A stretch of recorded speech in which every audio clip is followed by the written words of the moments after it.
Council regular meeting for Monday, June the 24th. Could I please have the roll call? Councilmember Abdelgawad. Here. Councilmember Barber. Present. Councilmember Berenson. Present. Councilmember Burke. Present. Councilmember Serko. Present. Councilmember Holman. Present. Councilmember Jacobson. Present. Councilmember Townsend. Present. Mayor Turnbow. Present. Would you all please rise and join me in the Pledge of Allegiance?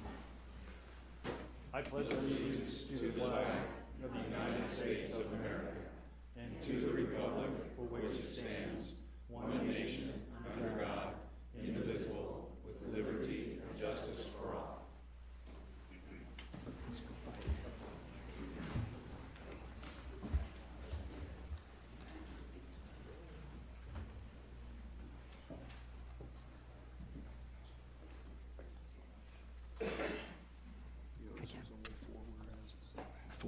Okay. Again, good evening, everyone. Tonight we have a proclamation, and to a club that is near and dear to my heart. I was a former member of the Optimist Club when I was out in Raytown. I am not a member of this club, but I do want to recognize them on their 100th anniversary tonight. I also want to recognize former Mayor Pete Kirchhoff, who's in the audience tonight with us, also an Optimist member. Good to see you, Pete. Always welcome to have you here. So with that, I would like to read the proclamation. Whereas by working to provide hope and positive vision, Optimist International has been bringing out the best in kids for the past 100 years.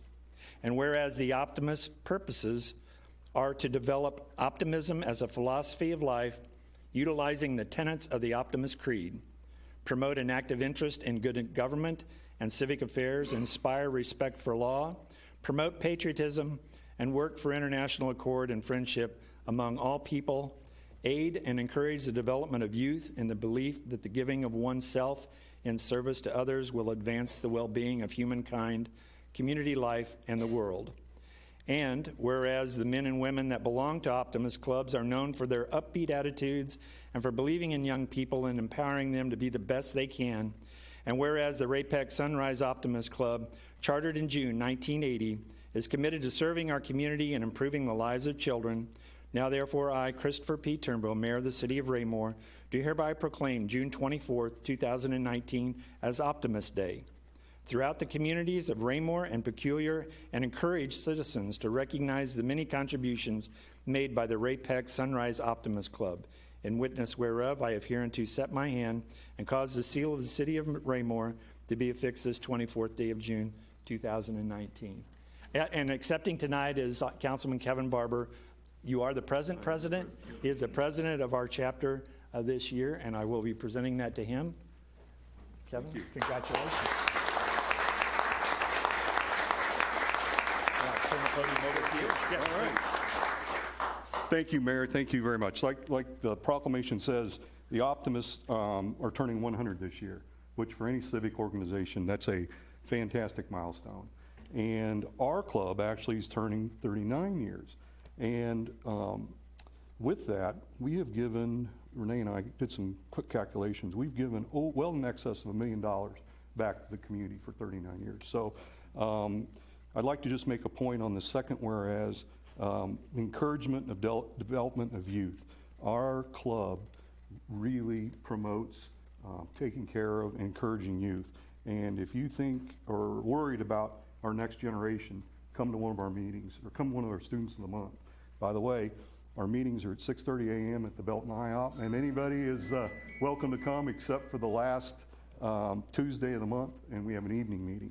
But I'd like to recognize the Optimists in attendance. We have a few on the dais. Would you please stand if you're an Optimist? And we got some on the front row. Please stand, and I want to give you a hand. Thank you.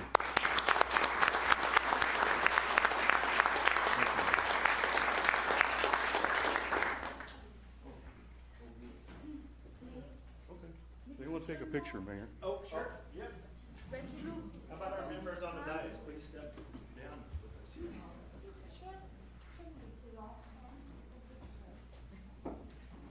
Need a couple of you over here, probably, with the other Optimist members. A couple of you come around over here.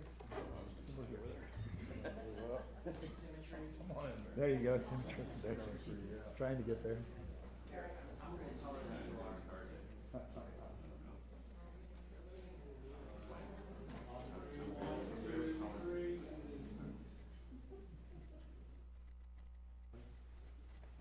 Thank you. I guess so. Thank you. What are you doing there?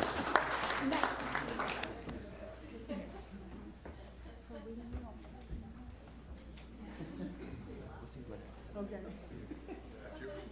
That's mine.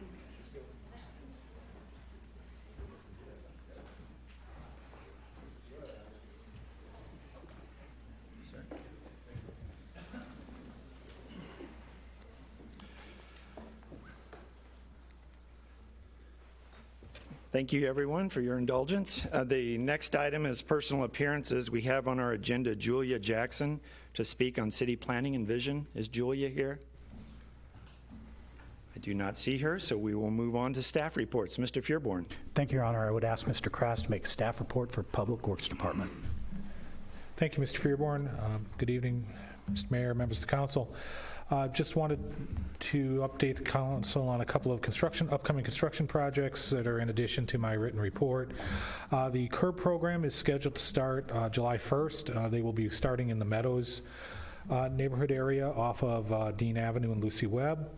And the Jefferson Culvert Replacement Project is scheduled to start the week of July 8th. As soon as we get firmed up and that the weather isn't causing any more delays, we'll be putting information out on all of our social media outlets regarding those projects. With that, that concludes staff report, and I am available for any questions. Thank you. Any questions of staff? Thank you. Mr. Fearborn. Thank you, Mr. Krass. I would ask Mr. Mustine to make a staff report for Parks and Recreation Department.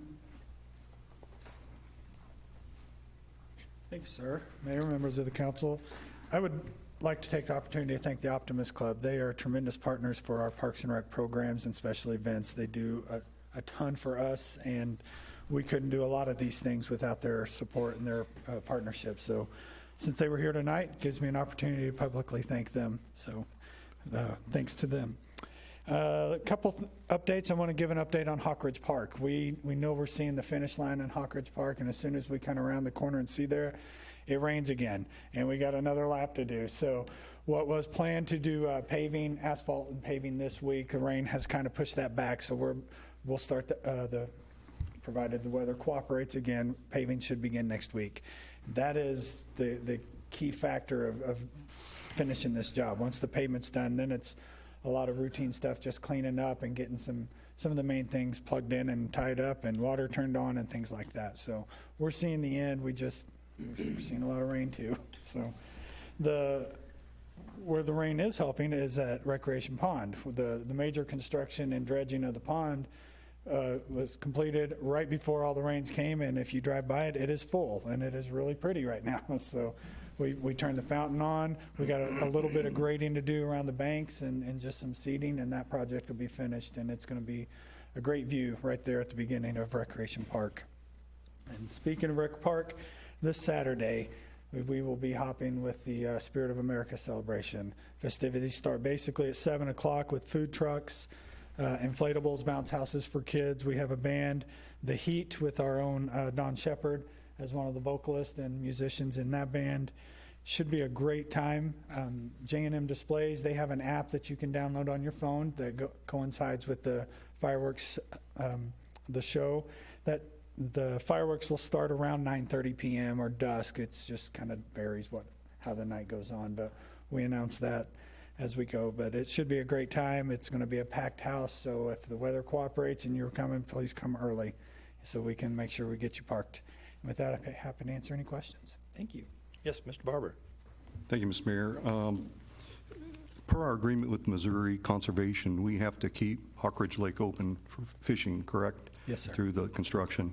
And even though it has had a lot of rain, and that's sometimes not conducive to good fishing, and the construction around there, people are still out there fishing, right? Yes, sir. And I'm kind of setting you up. I got one of our fellow optimists that she couldn't be here tonight. Today, she caught 4 largemouth bass averaging 13 inches long and one 1.6-pound crappie that was 15 inches long. Excellent. Now, unfortunately, she got a fish hook in her hand, and that's why she couldn't be here. But fortunately, there were 2 young men, 9th graders there, that helped her get her stuff to the car so she could get the ER to get the fish hook out. But I just wanted to say, yep, people are still using that pond, and apparently the fishing is really good there. That's why we pay them, to make sure it's good fishing. Thank you. Anyone else? Mr. Holman. Mr. Mustine, excellent report on Hawkridge Park. I empathize with you on the rain. I go up there frequently to see how things are going, and obviously the bulk of what's left to be done is the asphalt paving. I know we had originally set June 14th as opening day for the park, the ribbon cutting, and the announcement of the kickoff of the funding, or fundraising rather, for the all-inclusive playground that is to go up there. And I know we're still waiting on the weather. Have we gone in the weeds far enough to set a new date yet, or are you still just holding to see when the asphalt paving's done? 2 different times, sir. We just keep moving it like the asphalt plants do. Okay, thank you. We will announce it. We have a date that we have set. We're hesitant to announce until we know once the asphalt's coming, then we'll actually promote that date and make that happen publicly. Understood. Thank you, sir. Anyone else? Mr. Circo. Thank you, Mr. Mayor. To ring in on down here at Hawkridge Park fishing, I was there the other day kind of walking around looking at the park. I ran into individual young men fishing. A family was over there fishing, and he was telling me how great the fishing was, how great the size of fish he catches. He has special areas now, but everybody I talked to are in there fishing. I mean, they're just ecstatic. They're just so happy right now. So it's really a good positive note. The fishing doing well. The people are getting to use it, even though it's not completed yet. And from what I see, it's very beautiful. So I can't wait for the finished product. Thank you. Anyone else? Yes, Ms. Dogowan. Not a question, but maybe a suggestion, possibly. I've been at the farmer's market the last few weeks with my daughter and answered a lot of questions, which I'm happy to do, about the development there at TB Hanna Station. And I wondered if it might be too much trouble to make some signs that we could set out there, so when people are there at the farmer's market, they could get an idea of what that park's going to look like once it's developed, or when it's going to be, we're going to begin working there. As people are walking around there, they hear something's happening, but they're not sure what it is or what it's going to look like. There's some apprehension, I think, especially with the people who live in that area. What I've heard from people is wanting to be sure the trees stay. They like, of course, the green space. Right. And so just some reassurance about what that's going to look like as we start to work there. I thought maybe some signs might be a nice idea. Yes, thank you. Anyone else?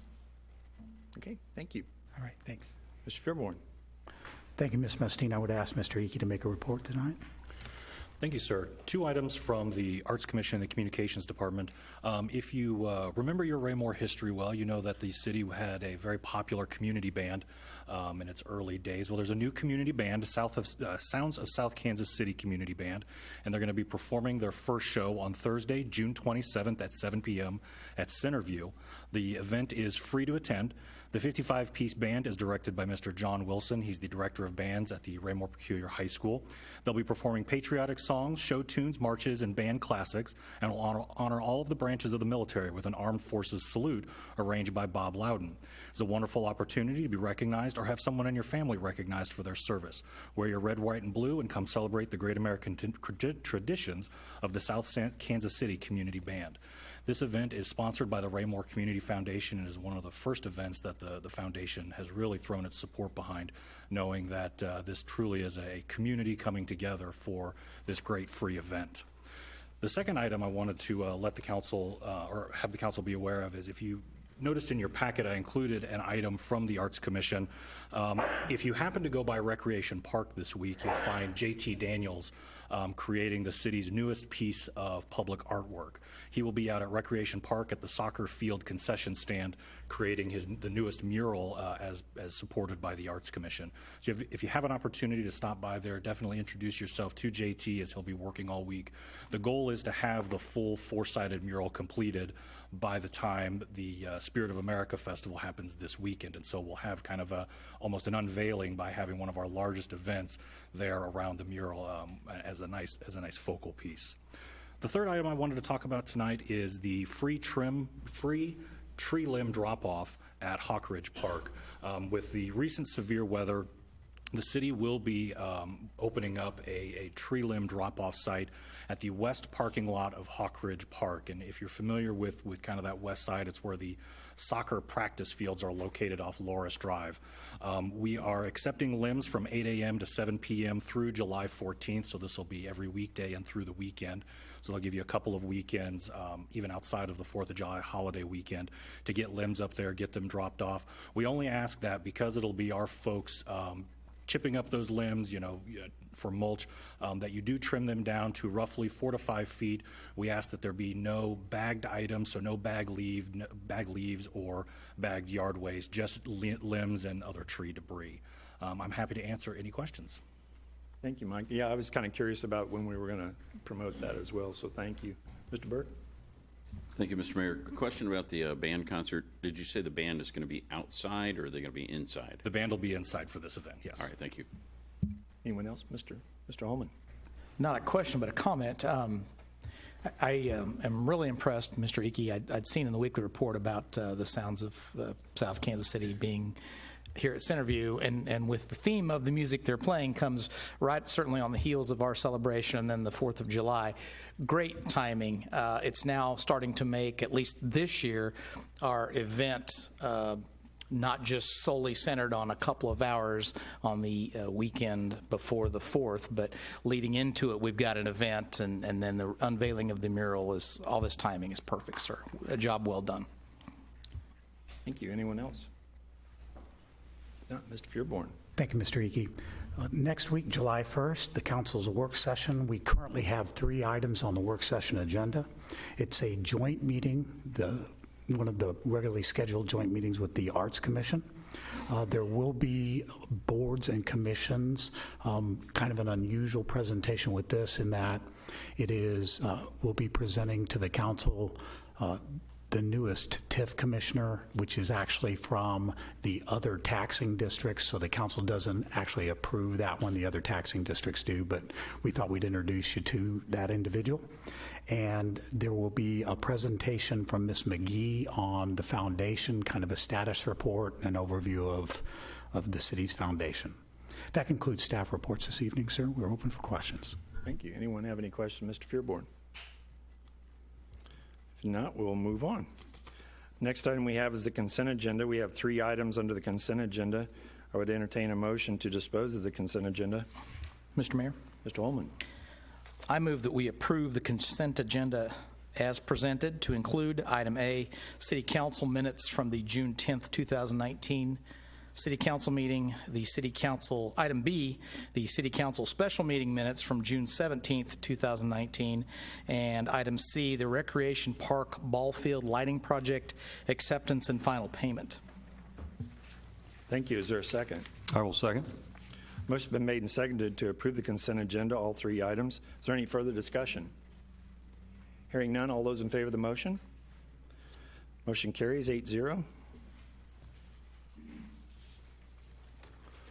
I'll now move into unfinished business. Could I please have the second reading of Bill 3456 by title only?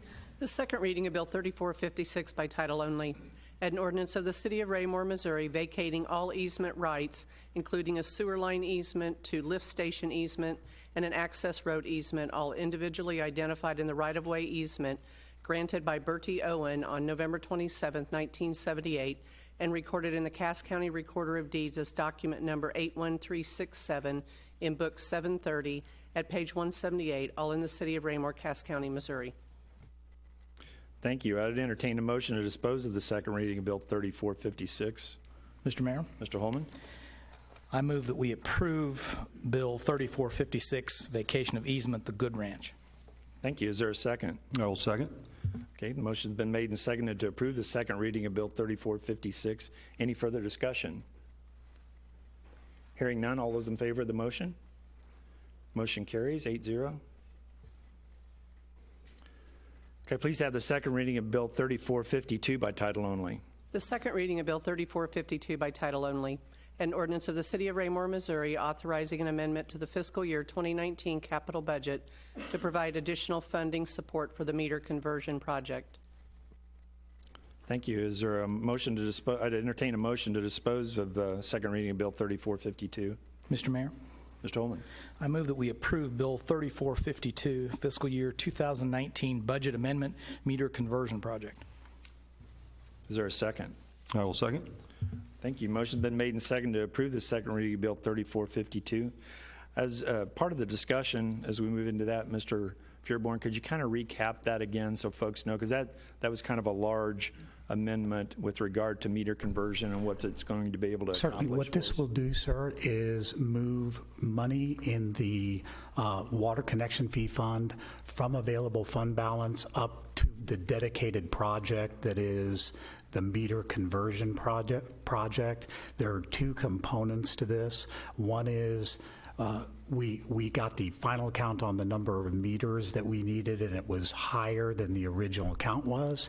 So we're making up to get the rest of the meters ordered. And the second component of it was the planned component of it, which was to use this fund to order the repeater equipment that is being used to get the signal in, so it's one push button for the whole city and we can read everybody's meter. Thank you, sir. I appreciate the recap on that. Any further discussion? Mr. Holman. Mr. Fearborn, just again as a recap, these new census meters basically take us into the 22nd century, if you will, versus the system that we had before. For example, on-site, the ability here on-site at City Hall to do hourly meter readings of any individual home or business that has one of those meters and give us usage per hour. Is that correct? That is correct, sir. And that was not available with our old system. It's much, much more accurate. Is that correct assessment? That is also correct, sir. Thank you.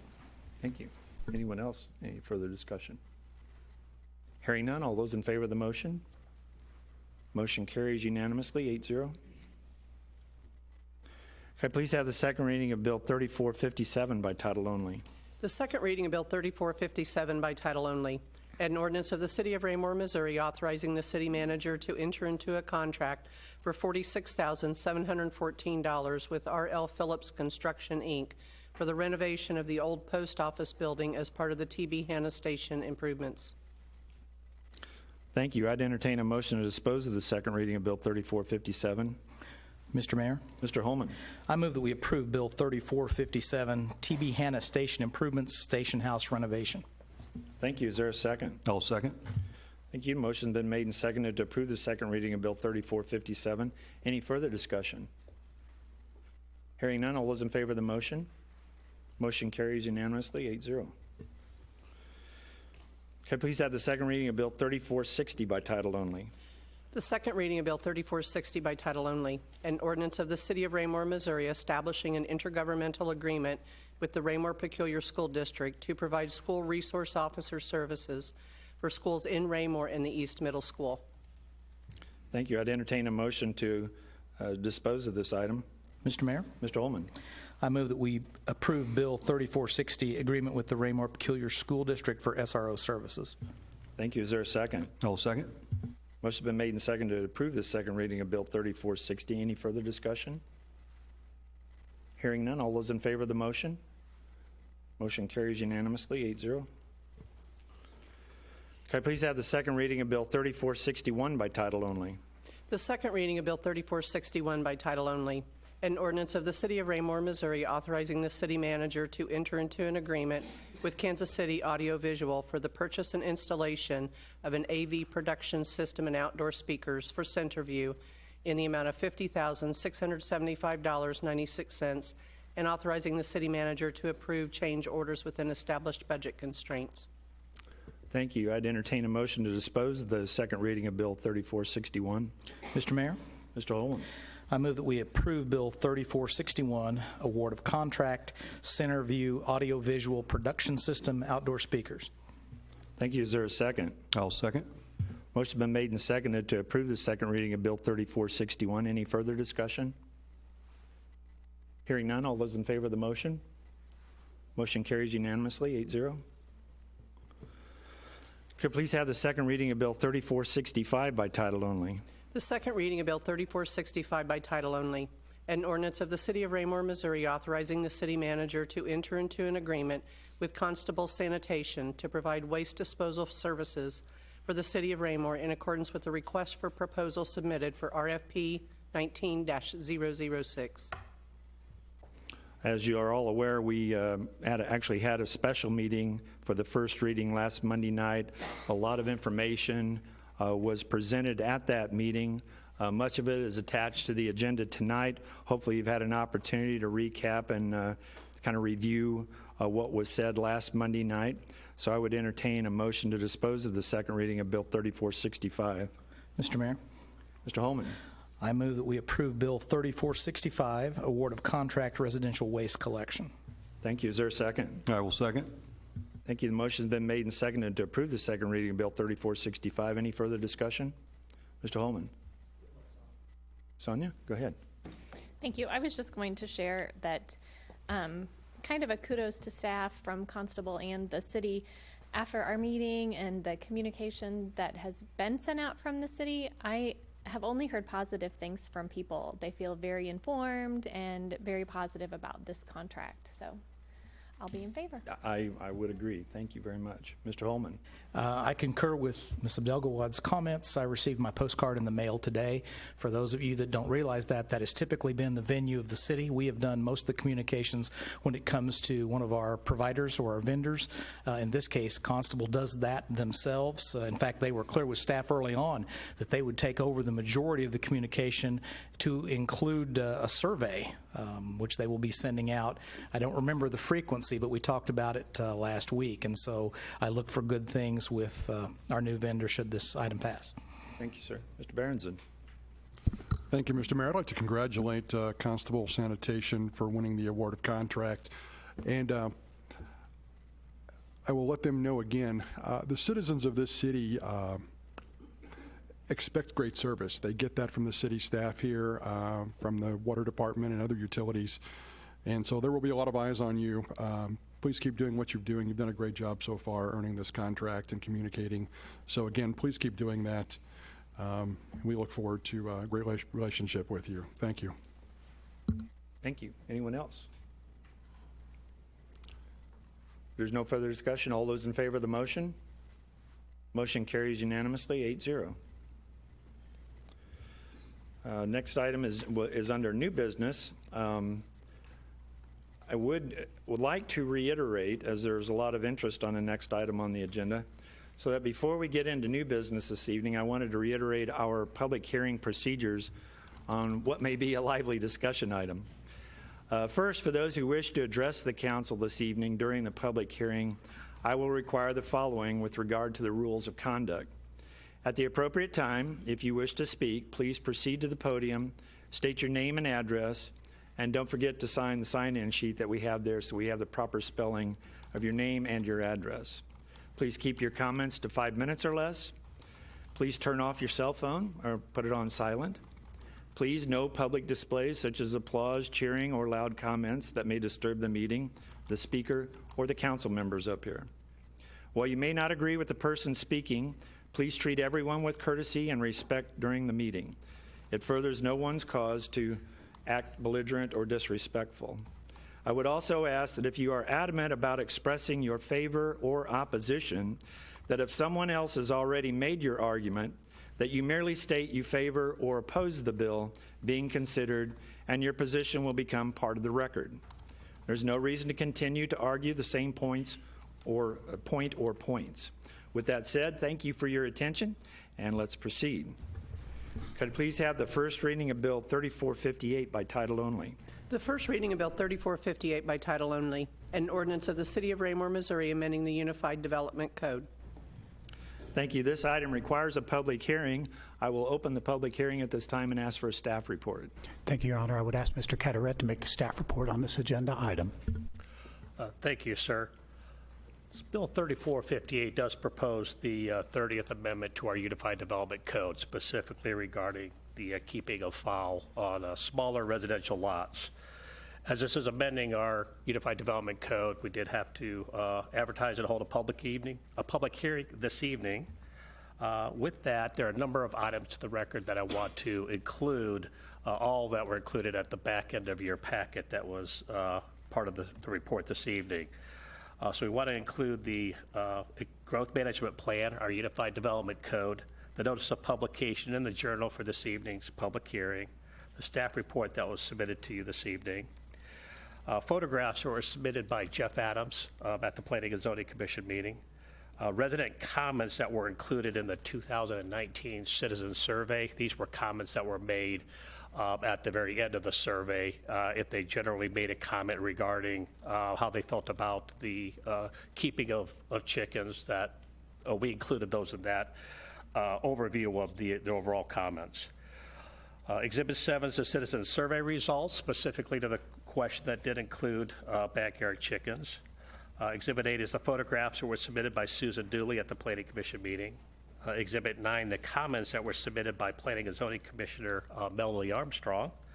And Exhibit 10 were the additional documents that were submitted during the public testimony before the Commission when they had their public hearing on May 21st. A few overview comments. The keeping of livestock and chickens on any property of the city other than land that's zoned agricultural was first allowed when we established the rural estate zoning category back in 2006. That specific zoning district of RE was established for those lots that were at least 3 acres in size. So many of our subdivisions, GDA is one example, of over 3 acres now have that RE zoning classification. Then between 2006 and 2018, the only property that the chickens would be allowed within the city of Raymore were the agricultural, the rural estate zoning districts. But in 2018, we did expand that, if you recall, to R1 properties, as long as those properties were 3 acres in size. So we made incremental steps, small incremental steps, over the past decade or so. But the topic of keeping of chickens on small residential lots has been discussed on several other occasions. So as I indicated, 2006, we amended our code to allow it in the RE lots. Well, we were creating the Unified Development Code, which was extensive hearings held in 2007 and 2008. There was discussion on the topic, but no changes were proposed to allow it on smaller residential lots at that time. The topic came up again in 2012. We had a city management intern that did in-depth research on the topic, made presentations to the Planning Commission and City Council, but at that time, no consensus to propose any code amendments to allow the keeping on smaller lots. It came up again in 2014 at a work session of the council where there was not consensus to change the code. That, as I indicated already, 2018, we did include it on our 3-acre properties at R1. So if we look at the properties in the city where chickens are allowed to be kept, there are 220 identified properties under that zoning category, A, RE, or the R1 over 3 acres. That land area comprises 42% of the land area in the city. So we have a lot of land area in the city where the use is currently allowed. We looked at what other communities are doing, nearby communities. Always good to look at what our neighbors are doing. Several of them, Belton, Grandview, Harrisonville, Kansas City, Lee Summit, do allow the keeping of chickens on the smaller residential lots. Other neighbor communities, Peculiar, Pleasant Hill, are like Raymore, where it's allowed on the larger acreage lots only. One thing about the code amendment this evening, if it does get approved, as is presented to you, always want to keep in mind that there are private land use restrictions, private covenants, and Raymore is made up of a lot of different subdivisions. And if you look at the covenants for these subdivisions, they all do a prohibition of keeping of poultry within them. Our Unified Development Code is very clear, also statement made in the staff report, but the city does not enforce those private covenants. That's a private land use restriction that only the property owners in the homeowners association or the association itself can enforce. The amendment that's before you this evening does reference language that if approved, it would allow the keeping of fowl on the R1, R1A, and the RR property, but it'd be subject to requirements of section 205, 280 of the city code. This would be a new section of city code that's been drafted. It's a companion ordinance, which is actually the next item on your agenda. The ordinance that you're looking at right now, again, only establishes what zoning districts fowl will be allowed in, and it also establishes a definition of fowl that matches the definition in our animal control code. But we do reference that it would be subject to those restrictions contained in that new section of code, which is in our animal control code. Those are the specifics about how many fowl you can keep on a property, the actual consent of neighbors being required for the permit process, enclosures, limits on odors, et cetera. So all the actual day-to-day activities that would be associated with the use. I just want to make sure that these two ordinances are interconnected in companion ordinances. The staff on this proposed amendment has submitted proposed findings of fact for your consideration. And it was after considerable research and discussion on the particular topic that staff did prepare this amendment for consideration this evening, as well as the companion ordinance.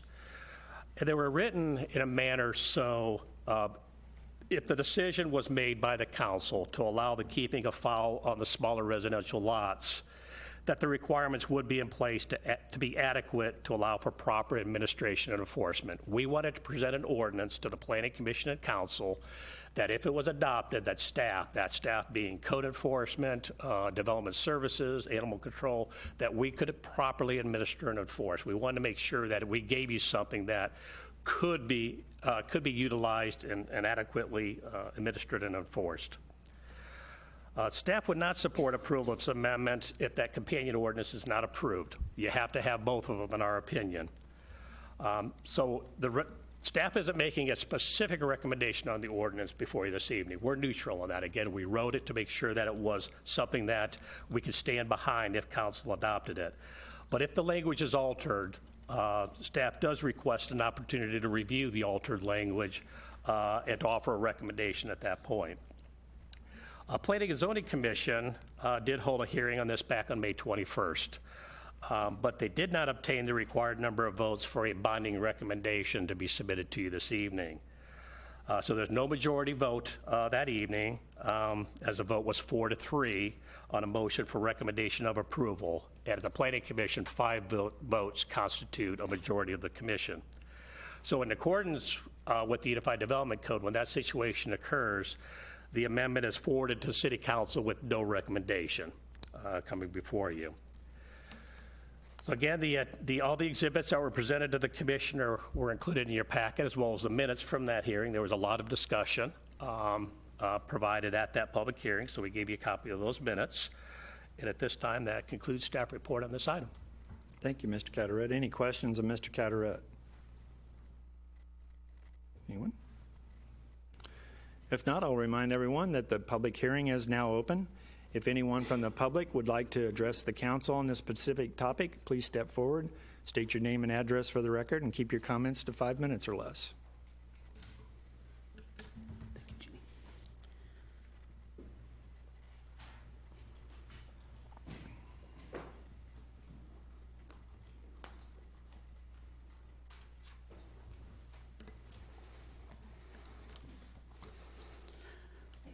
Jeff Adams, 521 North Jefferson Street.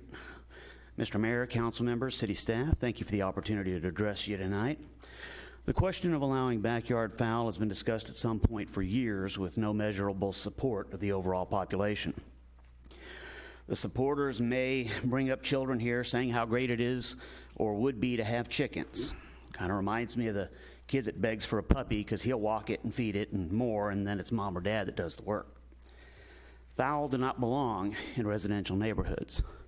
I provided pictures to the planning and zoning and also to the council via email today of the type of horror having ducks in your neighbor's yard, showing nothing but mud and waste, trashy housing, junky appearance. The owner of that property addressed the planning and zoning committee and was concerned about how to get rid of the mud. I think the answer to that question would be sod. That same property has junk stored outside, has a shed in the side yard within 4 feet of the property line, has a huge brush pile, fire hazard in the backyard. Yet numerous reports to the city go unabated. So having codes that must be met to ensure fowl are properly maintained is not a source of solace to me. It appears we're either unable or unwilling to enforce the property maintenance codes currently on the books. The waste from that property with the high rains had E. coli and other contaminants running through my neighbor's yard and down our street. The neighbor backed up to that property, Mr. Whipperman, is trying to sell his house. He'll now have to invest in a new privacy fence and attempt to block the squalor behind him. Why isn't that neighbor required to have more than a chain link fence? Why shouldn't privacy fencing be part of this ordinance, which it's not? The pro-chicken folks will talk about how clean and sanitary they are, as they did at planning and zoning, more so even than dogs. They talked about that, but then others later said that they require their kids to use hand sanitizer and not wear their shoes in the house after being around the chickens. I don't have to do that with my dogs. Supporters talk about the food provided and how it will help reduce grocery costs. That soon everyone will want backyard chickens to save money on groceries. It's a little suspect reasoning on the surface, so doing a little digging, I came up with the following costs. Chickens cost between $3 and $30 based on a quick Google search. In my example, I'll use $15 as a cost. They take 6 months to lay, then lay 18 months to 2 years. They can live for 8 years. So the question, what happens after they stop laying? Are they disposed of? The ordinance states they can't be slaughtered, but makes no provision for disposal. 6 eggs per week per chicken. A nice chicken coop on Amazon is about $400. Chicken feed about $700 a year.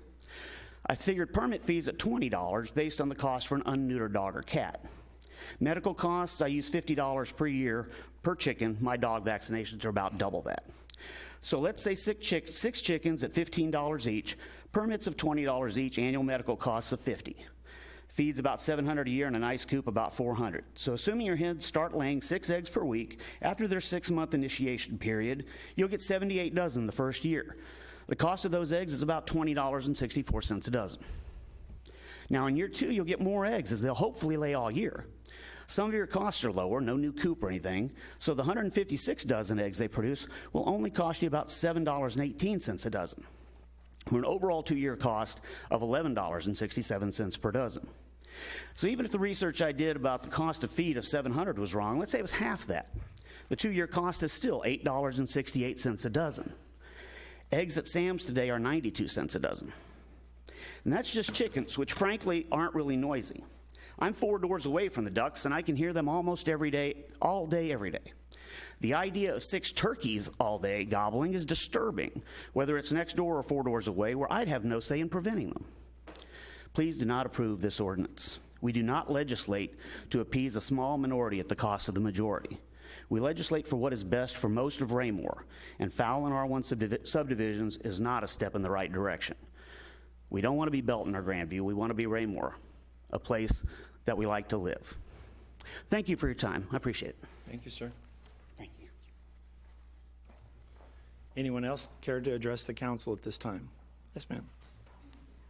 Please state your name and address for the record. And Pam Hatcher, 1402 Young Circle, Raymore, Missouri, and I agree with the last gentleman. okay, thank you very much.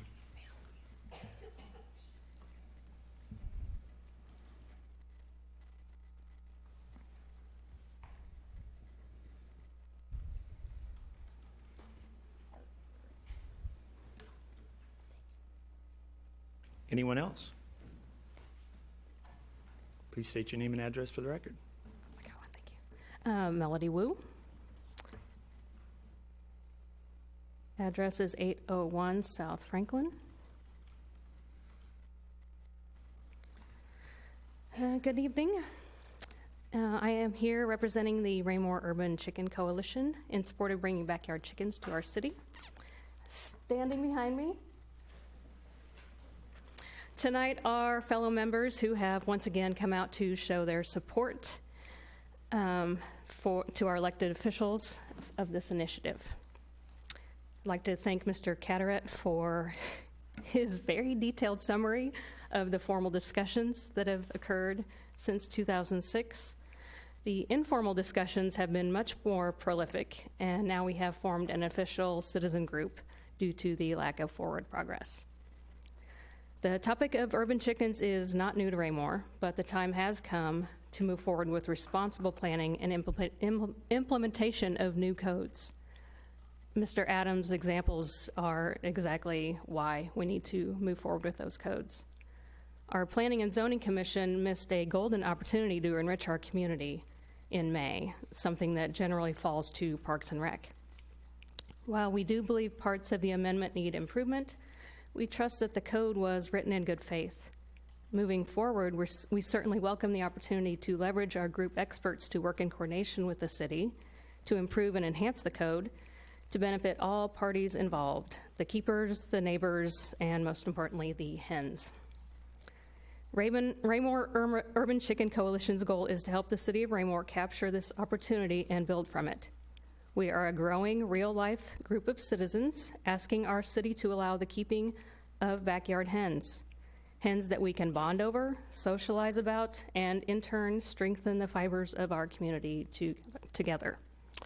We realize that keeping chickens is not for everyone, just as a skate park, ice rink, trout fishing, the Pins and Needles Sewing Circle, Sunset Garden Club, or a steel drum band performance is not for everyone. But they are all wonderful hobbies and opportunities that are very important to some citizens, and they are all things to be proud of in a growing and thriving town. I would now like to ask all the citizens here in support of this amendment to form a line to the podium and state your name and your address for the record. Thank you. Thank you.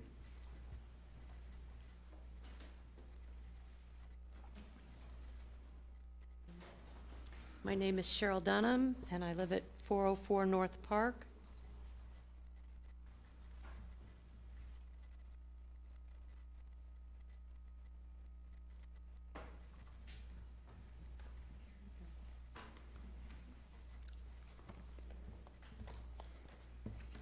Sarah Locke, 404 South Sunset Lane. I am for chickens, not only due to everything she had just previously stated, due to health considerations. I am all for them. You can't put a price tag on my health, and I would like to have no antibiotics in the chicken or the eggs that I do raise for health purposes.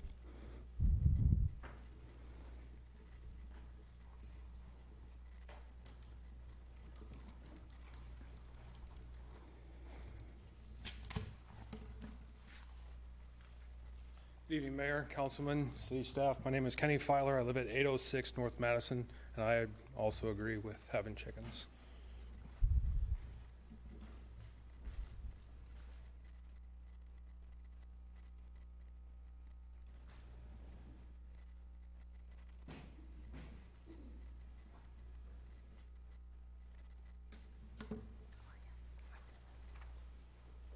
Good evening. My name is Debra Night. I live at 514 South Poseidon Way, and I'm in favor of having backyard chickens.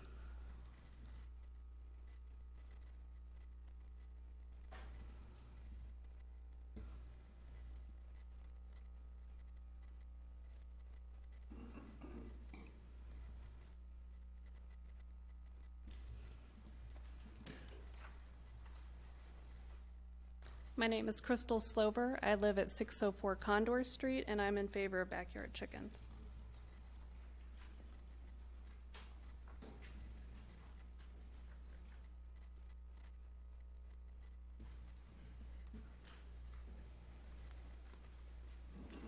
Good evening to all. Sarah Gaston, 400 North Park.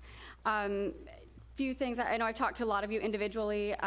First, I want to say thank you to our city staff. You guys have been amazing. The proposed code is a bit cumbersome, but I feel like we can make it work. It's very restrictive. I'm sure you all took the time to read through it with a fine-tooth comb and saw how well it would work because there are so many restrictions.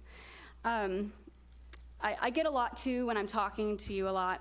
Well, I don't have anyone in my ward that's interested in this. I've talked to a lot of them. They're not interested. I know. I've talked to my neighbors. I compiled a database of names, their address, and what wards they're in. So I just want to line item out, and I'll submit this as well. In Ward 1, I have 38 residents. In Ward 2, there are 17. Ward 3, we have 16. Ward 4, we have 22. So I just wanted to let you guys know there are people in your ward who do support this. And at the end of the day, these are your voters as well. So let's keep that in mind. Sarah, I have a question for Yes, you. sir. How many of those people live on 3-acre lots or larger?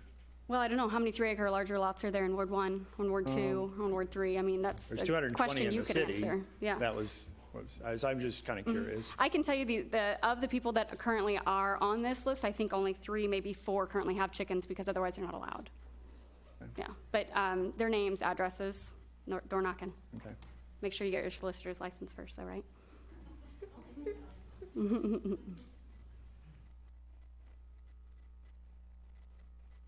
Thank you again for your time. Thank you.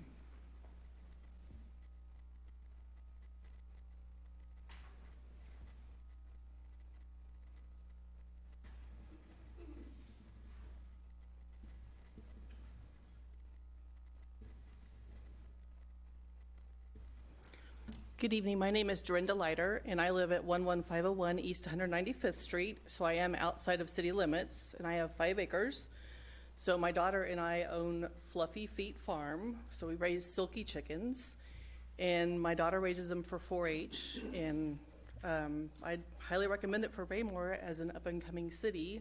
So it'd be something that would be good for our city to attract younger families that are wanting to go all natural. Thank you. Thank you.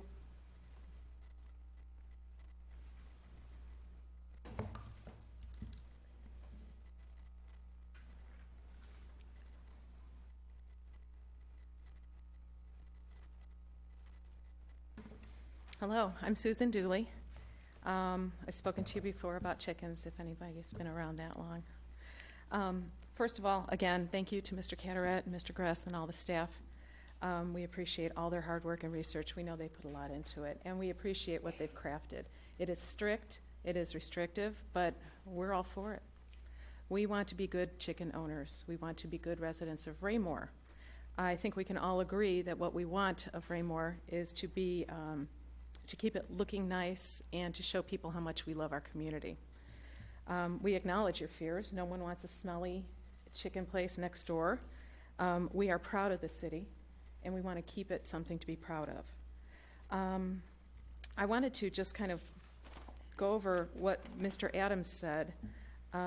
He seems skeptical that the code would eliminate his duck problem, but we are counting on the city to enforce whatever code we pass, and I have faith that it will be done.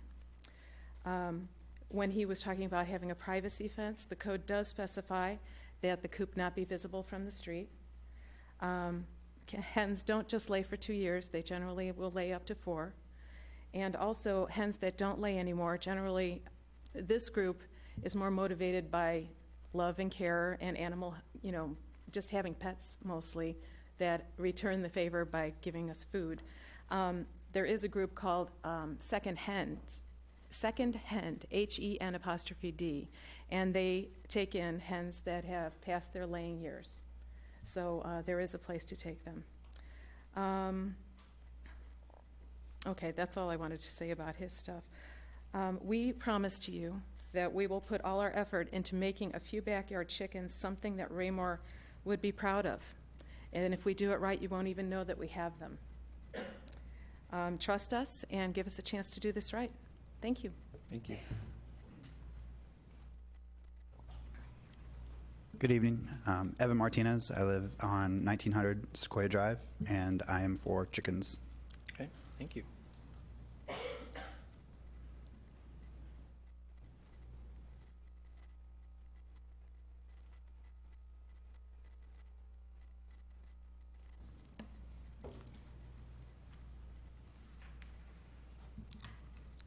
Hello. William Dooley, 606 Condor, Raymore. I am also in strong support of backyard chickens, not only for me and my wife, but children and grandchildren. We will take care of them, and we will make sure to not bring attention to ourselves if you allow it. Thank you.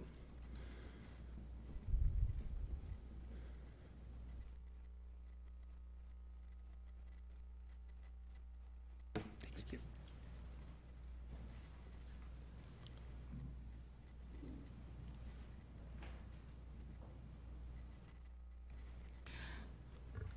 Thank you. Melody Armstrong, 1603 North Madison. I'm part of the reason that the Planning and Zoning Commission couldn't address this. I was unfortunately out of town. I represent Zone 4 on the Planning and Zoning Commission, and my family had requirements for me out of town when this came before us. I had reviewed it prior, and I did want to let you all know that my vote would have been in support of this. Knowing that there is a portion of the community that is very actively supportive, willing to spend their time and energy for this issue. I don't see us only speaking to the majority members of the community. Our job is also to support, as we can, the needs are for all of the community members when those don't infringe on the other rights of the citizens. And given that the surrounding communities, the majority of them have been able to write code that would allow them to allow residents that so desire to have urban chickens on smaller residential lots, I didn't find in the proposed code anything that would not satisfactorily address the rights of the surrounding citizens. So I would encourage you to support it, and if you don't, if you could provide feedback as to what the remaining concerns are, so that if the issue comes again before Planning and Zoning, we can adequately address it. Thank you. Thank you.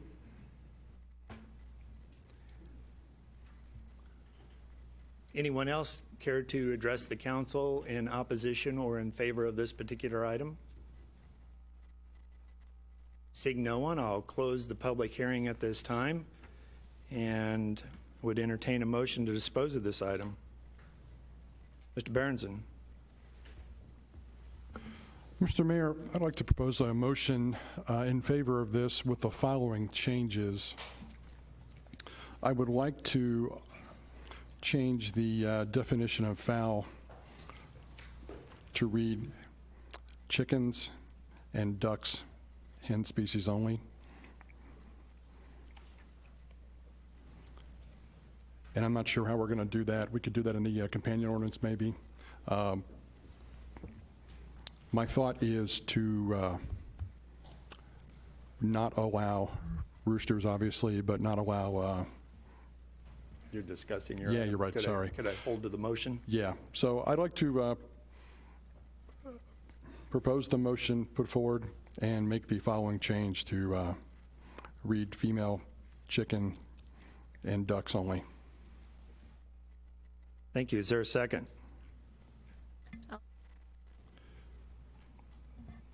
A second.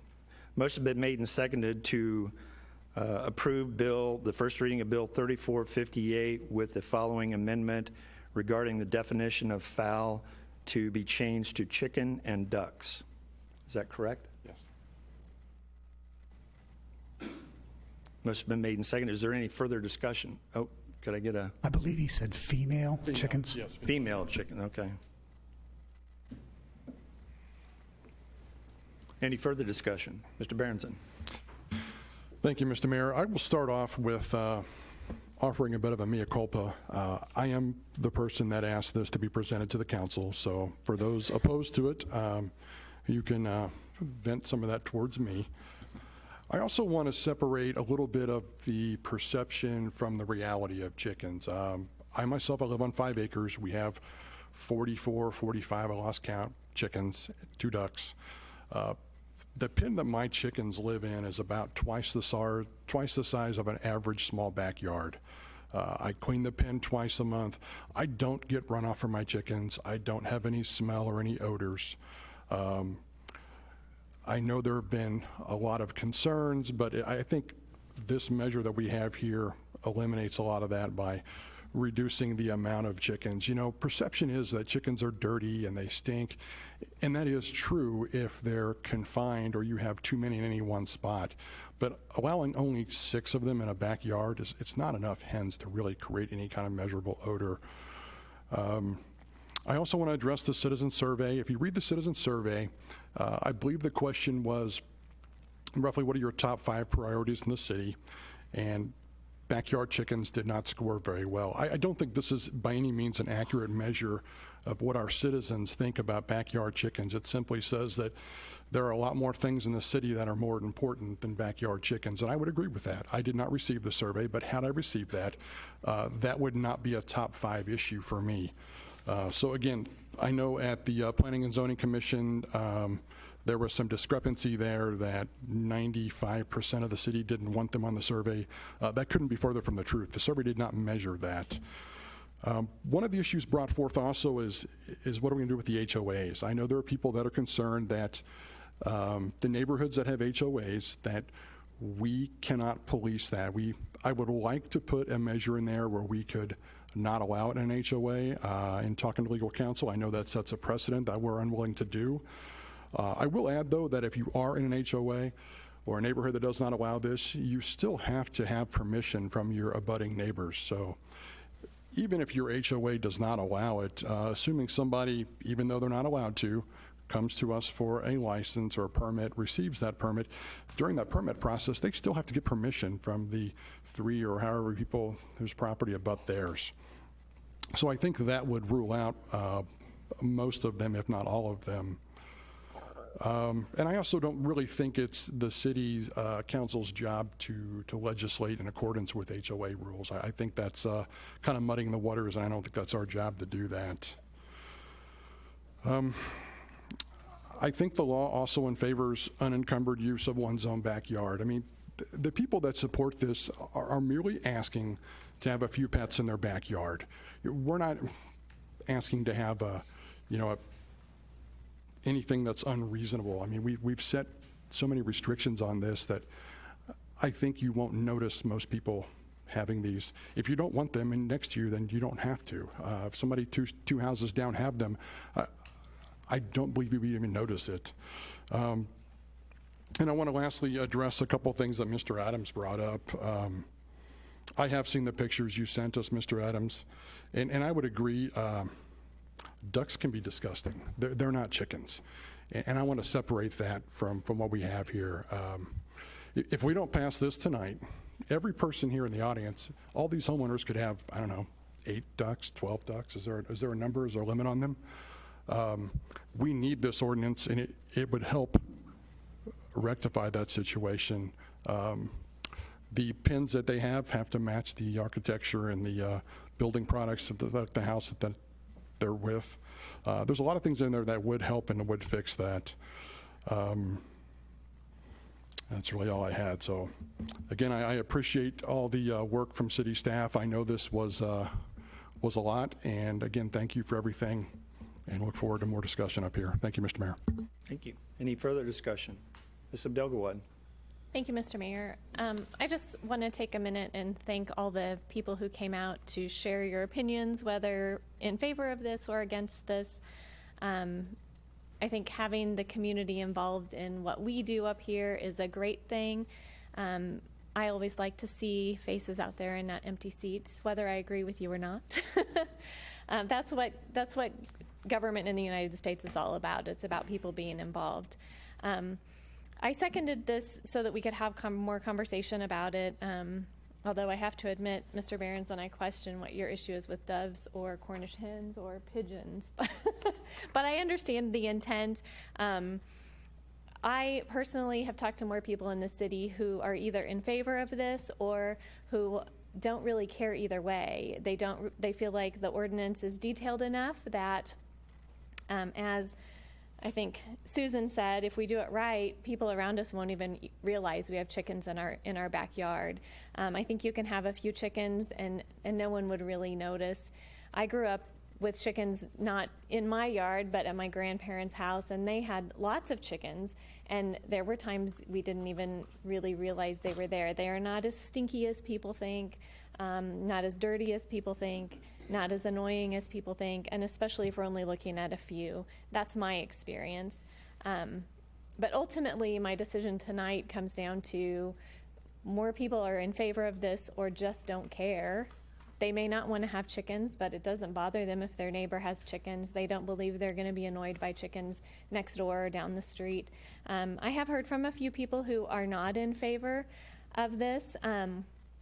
Some because they are worried about some of the wording in the code, concerns about making neighbors have to agree on whether someone can have chickens or not and causing neighborhood feuds over something like that, which I agree could be an issue. But at this point, kind of just getting this ball rolling, it sounds like this coalition is willing to work with the city to make amendments to this should we need to in the future so that we can find something that works. As Mr. Cataract said, we've been working on this for quite some time in the city. It's something that keeps coming up, and that signals to me that there are plenty of people who are interested in it, whether it's because they want chickens or whether they don't. It's more of a freedom of, if I want to have chickens in my backyard, why not? So I'm in favor of this for those reasons, and would be happy to talk with anyone about it after the meeting if we have a chance for a second read to get more information. I surely don't know near as much about having chickens as the people who are here tonight, but I have done some studying, I've done a lot of listening and learning, and I don't see how this is bad for the city. Thank you. Thank you. Anyone else? Mr. Holman. Thank you, sir. I, too, would concur with your comments about thanking the people that were here to make their opinion one way or another. Thank you for participating in the process and doing it in an orderly and peaceful fashion. I took all the comments to heart. I made a list of all those that were here and the comments that they made. There are many arguments for, and there are many arguments against. I believe that the people that are here on both sides feel that they are correct, and they are very passionate about what they want. However, I feel that the vast majority of our citizens do not want backyard chickens. And I believe that if this were to put to a vote of the people in an election, it would be soundly defeated into the 80th or 90th possible percentile on a loss. There were the comments that came back on the survey, and I don't think the question, I agree with Mr. Berenson's comments, I don't think the question was worded the best, but it was 14-1, and those 14 comments were absolutely adamantly no. And those were just people that took the time to actually write in extemporaneous comments at the bottom of their survey, which is very rare. I know that Mr. Barber and I received some email communication from one of the neighborhoods within our ward, and the running total there on a straw poll taken by one of the residents was about 12 to 13 to 1. And the one vote was maybe if we could buy cheap eggs, but this ordinance doesn't allow you to sell the eggs. So again, I think that the scenario is laid out by all the testimony that I've heard, not just here tonight, but from a number of people that have contacted me. I get it. Those of you that have chickens or would like to have chickens are passionate about it, and you can do a good job. But we don't write ordinances or change ordinances for 10 or 20 people. We have 22,000 people, and I'm not worried about the ones that'll do it right. I'm worried about the ones that won't do it right. And again, I believe that our citizens just don't want this at this time in the city. Thank you, sir. Anyone else? Mr. Burke. Thank you, Mr. Mayor. In 1993, I received my degree in biology. I started out as pre-med, and I've been teaching science in this city since 1998. For 7 years, we taught every ninth grader at Ray Peck High School about water quality. And we had a simulation with a city that used all well water. And there were about 6 different contaminants. It was a couple-week process. And one of the stories, one of the parts of that process was talking about fecal coliform bacteria in the water.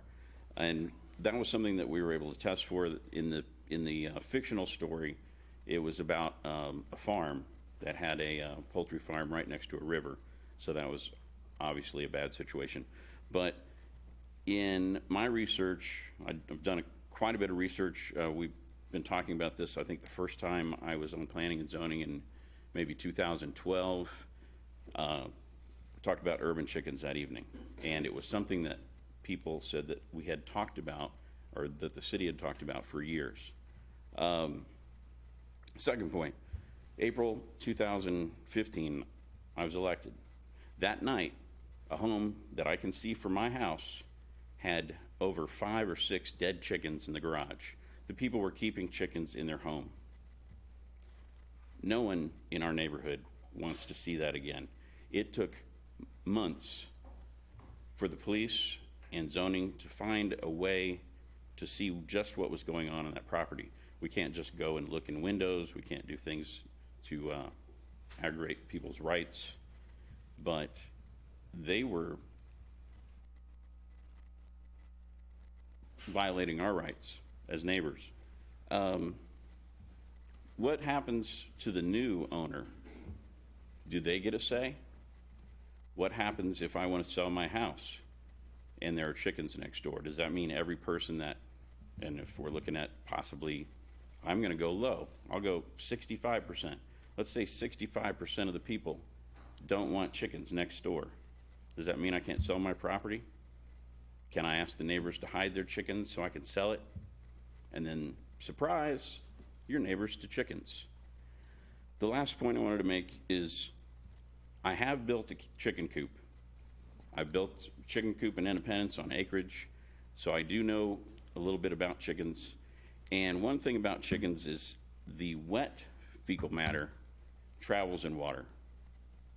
The dry fecal matter, as it becomes particulate matter and it becomes dust, say when you mow the grass, everyone that's in that area can breathe in that fecal matter into their lungs, bringing any kind of contamination that's in that into their lungs. That's why I'm not in favor of this. Mr. Barber. Thank you, Mr. Mayor. I too want to thank those that attended tonight that spoke for and against. You're taking time out of your day to come in and talk to something that you're passionate about. I've been in communication with some of the folks that are for since this kind of started. And I will say in the beginning that I was very open-minded. I live in an area that doesn't allow them, so it doesn't affect me one way or the other. But there are some things as we went through this process that that really bothered me on this ordinance. Really, and I know we're talking on the first part of this, and this is whether to keep backyard chickens, and the second part of it is the amendment. But I don't think you can talk about the first part without talking about the second part. And the second part that disturbed me is putting your neighbors in a position that they have to say yay or nay. And as a leader of my ward, I don't want to put my constituents in a position that cause a feud with their next door neighbor. And I think if anybody's lived in a house long enough, and I have since 1985, I've owned my first home, and I've owned many homes, it doesn't take much to get in a feud with your neighbor, very little. Not mow your grass, not do something like this. This is something that I think would open up the Pandora's box with people and their neighbors. So that being said, that's the main issue that I have with it. There's some minor issues I have with it. One of them is Mr. Carteret's comments that if a person came and applied for a license, city staff, even if they lived in a POA or HOA, or where their covenants didn't allow, city staff would have to grant them that license. So now we have a neighbor that's and again, their neighbors could say no, but their neighbors may say yes, and now they're in conflict with their HOA and POA. So now they're in conflict with not just their neighbors, they're in conflict with their neighborhood. And so all those things added up disturbed me. And this is going to sound like I'm talking out of both sides of my mouth, but I cannot pass this with that clause in that amendment that your neighbor has to approve. And I would never approve this without that clause. So, you know, it's not being conflicted. It's just that I am not, I'd rather be the bad guy. If you guys want to be mad at me, but I'm not going to allow our neighbors to be put in a position. Some people don't want to be. They don't want to say yay or nay. They'll say, I don't care. They'll tell you that to your face, but behind your back, they'll, you know, most people don't want conflict. So that's my main issue in not supporting this, is having neighbors having to say yes or no. Thank you, sir. Anyone else? Mr. Townsend. Thank you, Mr. Mayor. Also, I'll echo this fellow members, council members' comments with respect to those in attendance tonight giving your comments, yay or nay, for this particular ordinance and code change, and especially to the children who are in attendance tonight. You know, seeing this process is very encouraging that they're able to kind of see it firsthand, something that they're passionate about. I will, in the interest of time, similar to how the mayor asked for those giving public comment, if they concur, just to say concur. But I do concur with several of the comments that were made this evening. But I'll drill down into the homeowners association aspect of it. It was brought up on several occasions. I did reach out to, I've heard from several different individuals within the city that have voiced their concerns, whether via email or on the phone, with regard to opposing or in favor of this particular ordinance change or having backyard fowl. But I was curious to know particularly how the homeowners associations would be impacted with this code change. So I took it upon myself to reach out to the different homeowners associations within my ward and talk to the presidents. What does this mean to you? As it was said earlier, you move to a particular area based on certain protections and restrictions that are within those areas or neighborhoods you're looking for, whether it be by the existing city code and laws, or if you of the type that prefers a homeowners association that has further restrictions, that you just can't paint your house pink, or you just can't put up a 20-foot fence. You prefer to have a homeowners association with some commonality to it. So as I was speaking to different ones within our ward, my ward, several of them said that, as it was said earlier, even if the individuals were to get their neighbor's approval, they still has to get the homeowners board's approval. So if the board says no and the city says yes, and the individual still decides to put the chicken coop or the hen house in their backyard, now what does that do for the homeowners association? That puts them in a bind where they have to now enforce their covenant. And several of them have said, well, that costs money, and we may not have an opportunity to take them to court to fight to say you can't have backyard chickens, or you're violating the covenant. Because we do live in a litigious environment, it could be one of those scenarios. So again, that's putting neighbor against neighbor, community against community, city against a subdivision. So that was some concerns. One particular homeowner, or development president, homeowners association president, didn't believe this was an actual thing that we were considering. Thought it was just a counter argument to the trash conversation that was going on social media. Just to kind of speak to the point to where the majority of the citizens don't necessarily have a need or see an overarching concern of having this ordinance change within our area. I do understand the health and comfort and the ability to kind of raise your own, and knowing what you're raising and understanding the ability that you can have some fresh eggs, and you have the ability to train your children responsibility and teach them responsibility. Those are excellent things. But as I saw in the P&Z, as I watched the minutes and the agenda for that night and saw different organizations that came forward, whether it be 4-H, Girls Club, or different organizations, there are organizations that offer their children opportunities, and adults alike, opportunities to participate with having backyard chickens or fowl, or however we word the code. But again, it boils back to what's the consensus of the masses, and what are we doing to support our existing code. We have a code that was modified to allow at least 42% of our area has the ability to have backyard chickens already within our city. 220 properties already have the ability to keep chickens within our property. Some of the communities that was in question this evening can't even have backyard chickens, even if you were to get approval, because it's on the street. And some of the communities, because of how the subdivision is configured or oriented, you can't put a fence because of the covenants within those subdivisions. So that adds to the complexity, pitting city code against covenants, pitting residents against residents, and then having potential for, again, residents policing themselves and policing the code by denying a particular neighbor the ability, if they so choose, to ask to get a permit. So those are some of the concerns. And two, to Mr.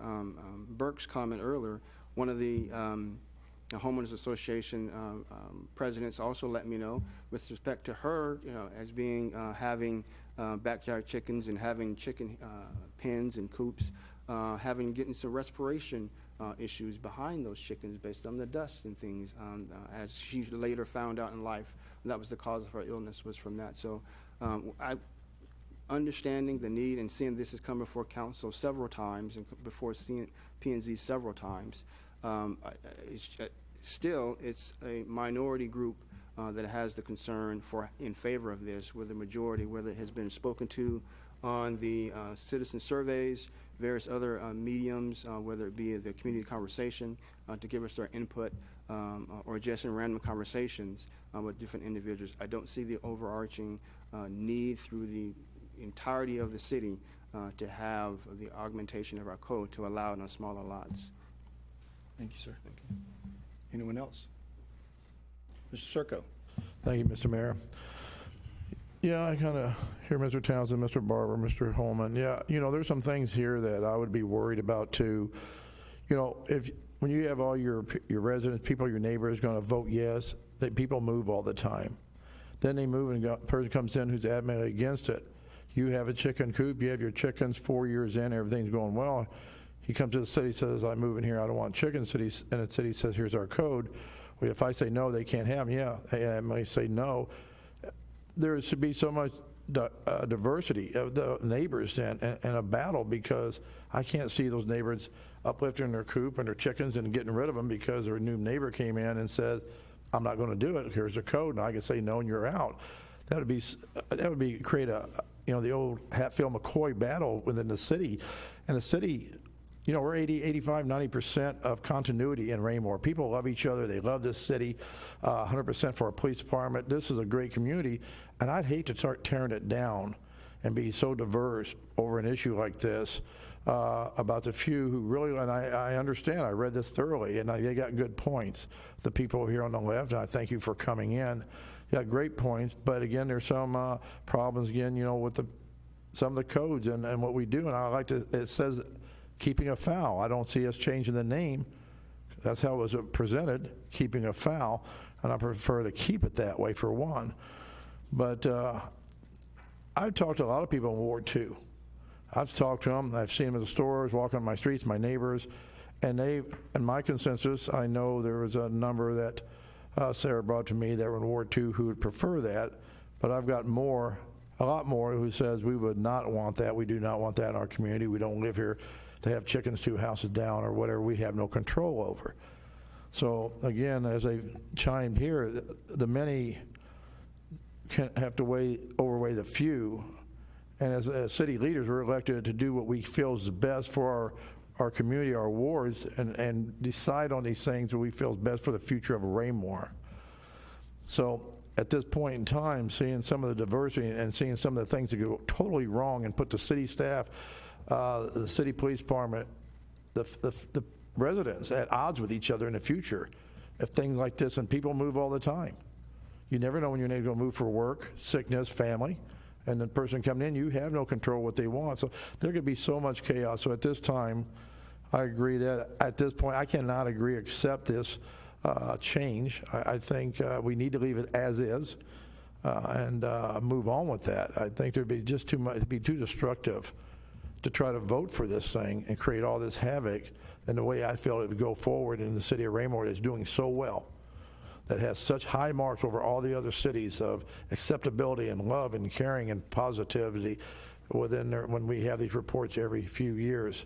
I would hate to see that to start to crumble when we're moving into the 21st century here, leaps and bounds going forward at this time. So I would not be able to accept this. Thank you. Anyone else? Mr. Jacobson. Well, first of all, I want to add to what all of my fellow councilmen and women have said this evening. I really do enjoy seeing our residents come up and get involved. It's a very enjoyable thing to see, both pro and con on this particular issue. Everyone so far who's spoken has covered a lot of the ground that I would. So I think I'm going to go on 2 issues here, or maybe 3. First of all, I was part of the council that passed the legislation in 2006 addressing agricultural chickens, the 3-acre lots. At that time, just to give you an idea of the temperature of the city, we were dealing with a group of people who wanted to eliminate all agricultural animals from here. We had a group that was concerned about getting off of then 71, now I-49, onto 58, and seeing the Dean Farm as soon as they came in. They felt like that was sending the wrong message to people who are coming in or looking to buy out here. At the same time, we were also we were involved in an annexation process. And we wanted to look at the people that we were going to annex and try to assure them that while we were annexing them, they were still going to be able to maintain their lots. So through the process, we came up with the 3-acre minimum on this code, and we actually felt like we were meeting everybody in the middle. We were doing the best we could. We were trying to keep the people who've been here for years with their animals that they could still do that, and at the same time protect those residents here who didn't want fowl or any other kind of agricultural animals, I'll refer to them as agricultural, next door to them. I agree wholeheartely with Councilman Barber. That was one of my concerns also about pitting neighbor against neighbor. I mean, on paper, it makes all the sense in the world. You know, get permission from your neighbor. Let's be good neighbors. Let's talk with them and come to an agreement where I can put whatever it might be, in this particular case, chickens in my backyard. But not only in that particular situation are we putting the neighbor in a bad situation, we're actually putting both of you in a bad situation. So if you go to your neighbor and he says, no, I don't want you to do that, now there's hurt feelings all the way around. And I actually had the opportunity one night to sit in a council meeting where I watched neighbor against neighbor, and it was very painful to see. We had a situation in Stonegate where they were wanting to put in a pool. They did not have a pool put in by the developer, and so there were residents there who were petitioning the council to put in a NID, Neighborhood Improvement District. In other words, they were going to tax themselves. But of course, not only were they going to tax themselves, they were going to tax everybody, whether they wanted a pool or not. You were going to have to pay a tax if you lived in the Stonegate subdivision. We had this particular forum here. We had the place packed that night, and it was tough to watch. It was neighbor against neighbor. It was, and when it was done, I actually pleaded with him, when you leave here, please, go home, have a meeting, try to patch this up, because that's the last thing we want to see in Raymore is a situation where we have neighbors against neighbors. And finally, just as an outdoorsman, the topic of predators bothers me a little bit. I have seen it in my backyard, bobcats, coyotes, but the fact of the matter is, it doesn't even have to be bobcats or coyotes. You get raccoons, skunks, possums, any number of these will get in to get to the eggs, to get to the chickens, and to me that becomes a safety issue. Obviously it's a safety issue for the chickens, but then if you have children, you have other pets around, they stand a chance of getting hurt as well. I will tell you, and I did read your emails. I believe Ms. Wu, who spoke earlier, had sent me an email. Some others have sent me emails. I did read them. I'm still struggling, even through this evening's conversation, to try to see how chickens benefits Raymore in terms of quality of life all the way around. And I'm more than willing to have you send me an email, call me, talk to me, see what it is I'm missing. But with all these things in mind, I want you to know that I'm going to vote against this. I know it's not what you want to hear, but I am serious when I say thank you for coming up this evening. Thank you for being passionate. I hope that maybe somewhere down the road, maybe things get worked out. So that's it, Mr. Mayor. Thank you. Thank you. Anyone else? Ms. Abdelgawad. Thank you, Mr. Mayor. I just want to pose kind of a question for thought to the council. It seemed like for me and at least 4 other council members, one of the main concerns is actually not on what we're voting on currently. And as Mr. Carteret said, they're companion bills. We have to have one to have the other. Right now we're talking about just the first part, whereas the part about having to have consent of your neighbors is actually going to be in the next thing that we vote on. So just thinking to continue discussion, to offer the opportunity to even amend that piece that so many of us don't agree with that seems to be holding us back. Would we be willing to pass on first approval this ordinance that's before us right now, which basically just defines foul, so that we can then have conversation around the actual change to the code where it has the information about having to talk to your neighbors? Just food for thought. Go ahead, Mr. Jacobson. Actually, a good point, and it did occur to me as we were speaking that if you're for chickens, you're probably thinking, well, then just remove that code. But that cuts back to things that both Councilman Barber and Councilman Holman, I think others have said, is I truly believe, based on the feedback I've gotten, that the majority of the people do not want fowl or chickens in the city. So before we even get to part two of this, part one is, to me, is it goes back to exactly what I said. Back in 2006, we tried to meet everybody in the middle. We passed an ordinance that we thought would handle what we needed to in terms of the Dean Farm was specifically being referenced. There were other farms, of course. And also the people that we were talking to about annexation. I was very comfortable with it at the time. I'm very comfortable with that code now. When I moved into my neighborhood, I knew there was an HOA. I checked with HOA on covenants and so forth. I mean, this code, and it was modified at some point, but it's been in existence since 2006. It's very simple. If you are this passionate about chickens, buy yourself a property with 3 acres. Now, I understand that not everybody can afford that, but then that's where you get into priorities and decisions and that sort of thing. But we work very hard on that, and I feel very comfortable with that code. Thank you, sir. Mr. Holman. Thank you, sir.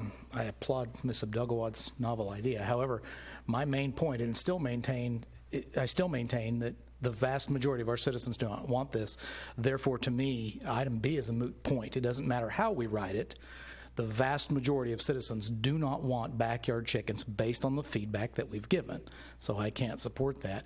I would be remiss, though, if I didn't mention that when we have a group that like this, a supportive group that wants to do something that's very passionate about it, I find it difficult to tell them no. I'd like to find some solution that can be worked out. Councilmember Barber and I did meet with Mrs. Gaston back, was it January? It was earlier this year. What I would like to see us explore as a city and as a community is perhaps some type of community garden setting where one could rent a plot perhaps from Parks and Rec for gardening. Overland Park already does that part of it. I've seen those. You have an apartment, you don't have any land to raise vegetables, tomatoes, et cetera, so you can go rent a small plot set aside on city lots. I don't know why we couldn't do the same thing with chickens, provided we can find a proper location. Councilmember Barber talked about maybe the possibility of the Watkins farm, although it's outside the city, being amenable to this, and I know they were going Holman, if I could, that we're on a motion yes, sir, to approve this particular item. I think that is a good discussion for another time, though. Thanks. Okay? Thank you. There's no further discussion on this particular motion. All those in favor? Opposed? Motion fails 6-2. 6 noes, 2 yeas. We'll now move on to item number B, which is the amendment to Chapter 205. As you said, as this is a member ordinance to the previous that just failed, as Planning and Zoning has yet to set any I'm looking at a different ordinance. I'm sorry. I apologize. Anyway, I would entertain a motion to remove this from the agenda. Mr. Mayor, I move that we remove item B from new business, which is amendment to Chapter 205 Animal Control Public Hearing from the agenda due to the failure of the previous motion. Thank you. Is there a second? I'll second. Any further discussion? Hearing none, all those in favor of the motion? Motion carries 8-0.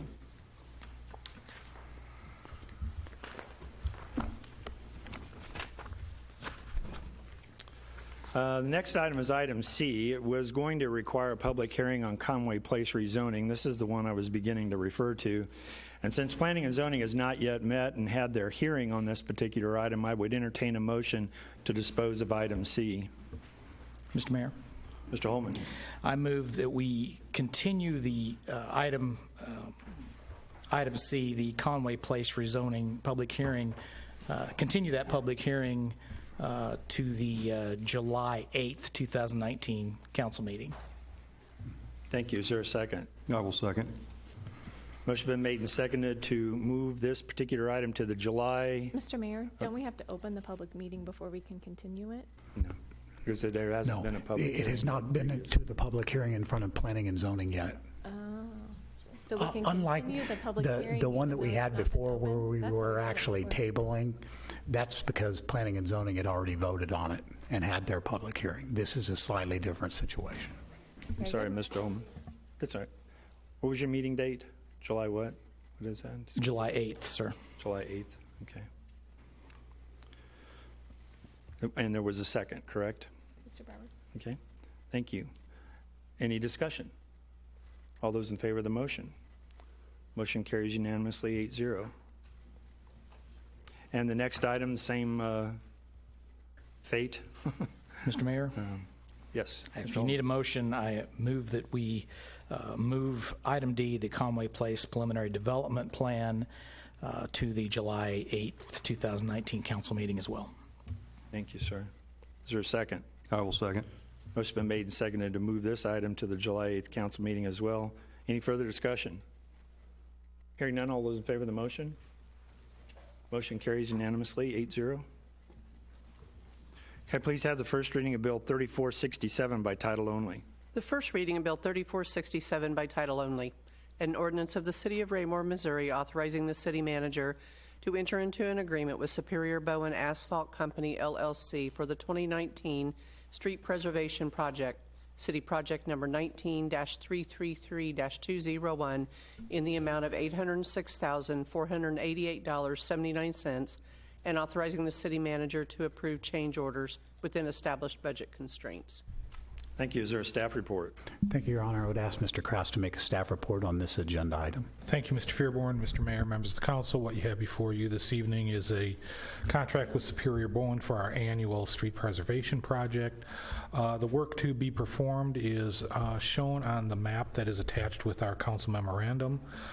Superior Bowen has done work on this project, on these contracts for the past several years and performs satisfactorily. We do recommend award of the contract. That concludes staff report. Thank you, sir. Any questions of staff? Thank you. Hearing none, I would entertain a motion to dispose of the first reading of Bill 3467. Mr. Mayor? Mr. Holman. I move that we approve Bill 3467, award of contract for the 2019 Street Preservation Program. Thank you. Is there a second? I will second. Motion has been made and seconded to approve the first reading of Bill 3467. Any further discussion? Mr. Holman. Just like to say that I've made multiple comments in the past about Public Works and the excellent work that they are doing on our streets within the city, especially as compared to some of the struggles that outside surrounding roadway authorities have trouble maintaining simply because of lack of funds. We have noted that that's important to our citizens, and I think we've put a good use of our monies towards that, and I think that both our contractors and our Public Works folks have done an excellent job of maintaining our street network. I would agree. Anyone else? Hearing none, all those in favor of the motion? Motion carries unanimously, 8-0. This now brings us to the public comment section. If anyone would like to address the council at this time, please step forward, identify yourself for the record, and keep your comments to a maximum of 5 minutes. Anyone else?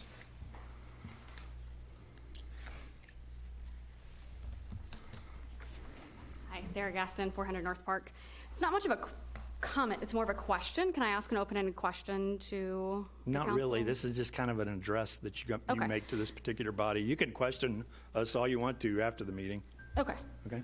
So form a line after the meeting. Form a line. Well, so I guess just thank you. Thank you for taking the time to listen to us. Oh, Thank I'm you. sorry, we have an executive session after this, so it'll be another, however long that We'd executive have to session put a goes. tent up out and wait. Yeah. That's a lot.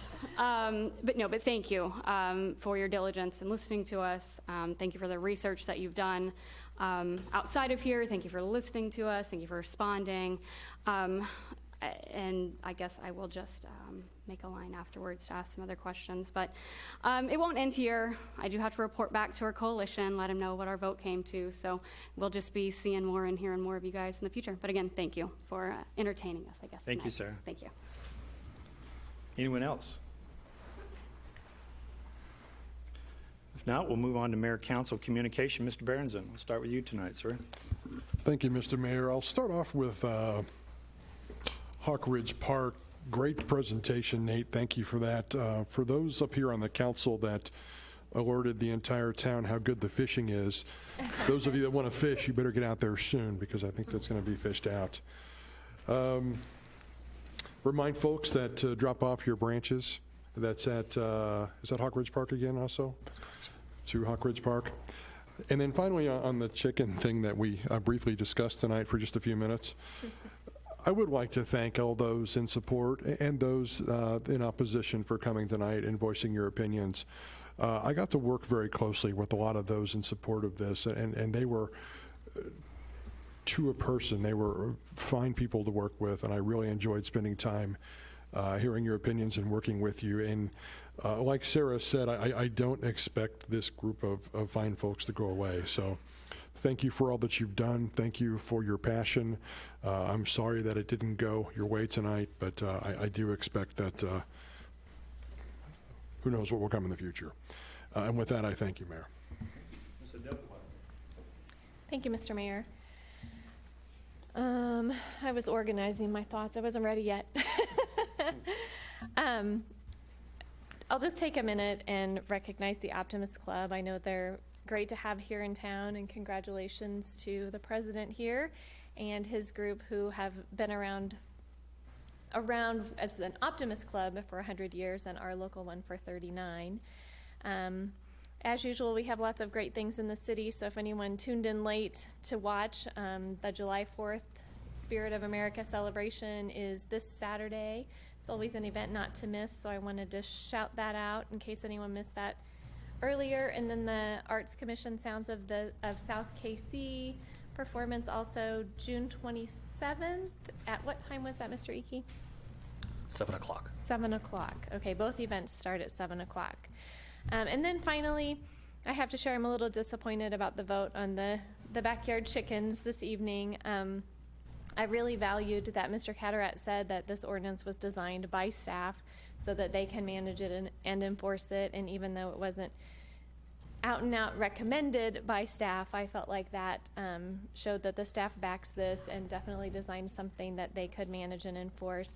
I really appreciate Ms. Armstrong for coming tonight because she missed the P&Z meeting, and with her vote, it would have been a majority for coming from P&Z to us, which I know that always means a lot to the council when we get something from P&Z with their support. So thank you so much for coming tonight to share your regret for missing that meeting and that you would have supported this. And finally, I'll end with just one great big question I had after one council member's comments, specifically around fecal matter of chickens. I think fecal matter of any species is not something anyone wants right around them. I don't think fecal matter of chickens is much more repulsive than any other. Thank you. Thank you. Mr. Barber. Thank you, Mr. Mayor. First, I want to thank you for your proclamation for the Optimist Club and your kind words, Ms. Dagawad. I really do appreciate it, and I'm glad you let me plug the club a little bit too. That was nice. Thanks. We got a new trash company. We approved that tonight. We've made some comments. We expect them to do their job. I don't expect them to be perfect. I can't wait for the first hiccup to see how they handle it, and that'll kind of show their true colors. So. Nobody does anything absolutely perfect, but I think they've set themselves up to take care of us in a good way, and I feel comfortable about that. You know, I did make some acquaintances and some friendships, and hopefully they're still friends, with some people that do want chickens, and I don't like telling anybody no. But at the same time, I have a job to do, and I'll stick to my statement on how I feel about that, and I would rather somebody take it out on me than I couldn't sleep a minute if I knew I caused two neighbors not to get along, and that's not what I'm up here to do. I'm trying to make this city a comfortable, better place that they like to come to and spend their time at. So if there is a solution that wouldn't guarantee me that wouldn't happen, I'm open to it. I also want to say, too, I'm not worried about the folks that came tonight and talked for it. I'm truly confident that they wouldn't have any problems. But that number was only 13. My fear is, just like the pictures Mr. Adams showed, how bad that could actually go.